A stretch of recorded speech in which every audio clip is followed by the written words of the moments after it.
Hi guys! Welcome back to sa aking YouTube channel. Ngayon ay nandito tayo sa MRT Green Line dito sa Taipei.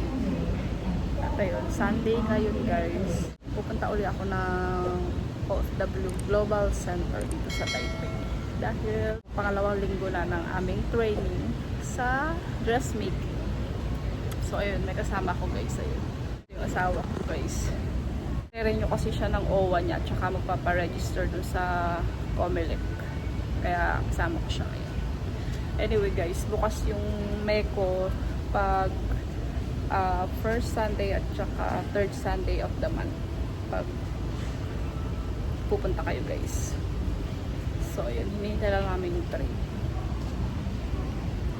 Green Line, tapos baba kami ng Songxiao Pushing, tapos ayun, papunta na yun ng Gangchan Station, Brown Line. Nandito na kami guys sa Brown Line. Wenhu Line.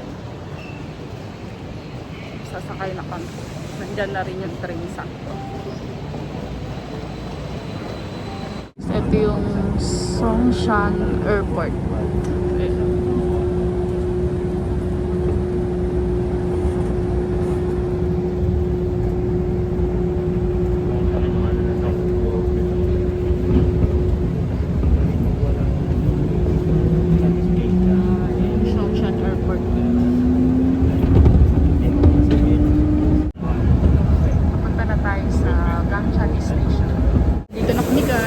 Gangchan Station. Exit 2 lang guys pagbababa kayo. Papunta ng MEC. Tap tap tap. Lalakad na ako guys. Kami ng aking asawa papunta dun sa MECO. Time check tayo.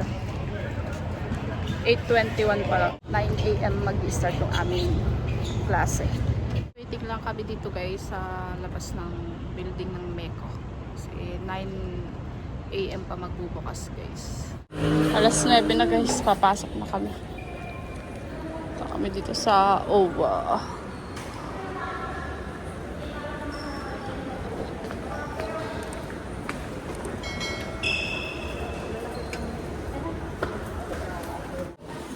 Ayan guys, kung magpapa-renew kayo, ayan, dito na po yung OWA guys. Ayan sila.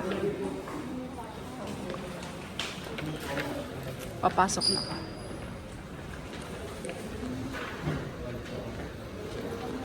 OFW Global Center, Taipei.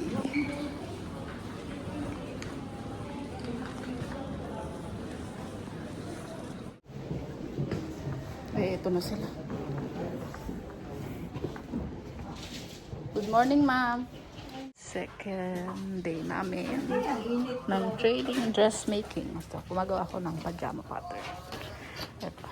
Sa inyo mga classmate ko. Ayun si ma'am. Ayan, yan, yan. Second day na namin ngayon guys na paggawa ng dressmaking. Ayan. Mga classmate ko. 42 plus 4. 46. Ito yung aking ginagawa. Pattern. Ito na yung aking, ano ba to? Parang blouse siya guys, t-shirt. Ito na. Tatahiin ko na to mamaya. 1 hour later. Shout out sa mga kababayan nating tiga Mindanao guys, mga Bisaya. Merong program dito sa OFW Global Center. Another plaque of appreciation is awarded to Miss Maria Lourdes V. Reyes in grateful recognition of your valuable time, expertise, and aspiring insights. Church, our guest speaker during this 12th anniversary of Mindanao Alliance in Taiwan.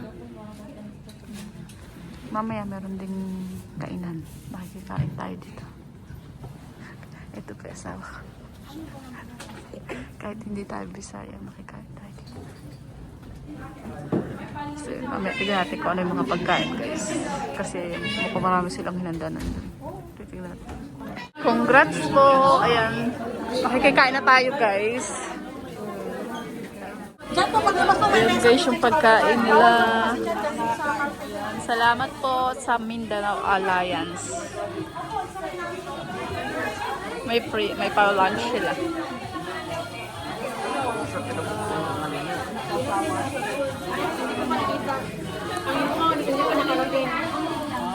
Kain na guys. Ito yung mga nakuha namin. Sari-sari na. Ayun. Ang dami pagkain. Mga kasama namin. Kain po. 1 hour later. Ito na guys yung aking nagawa ngayong araw. Ito.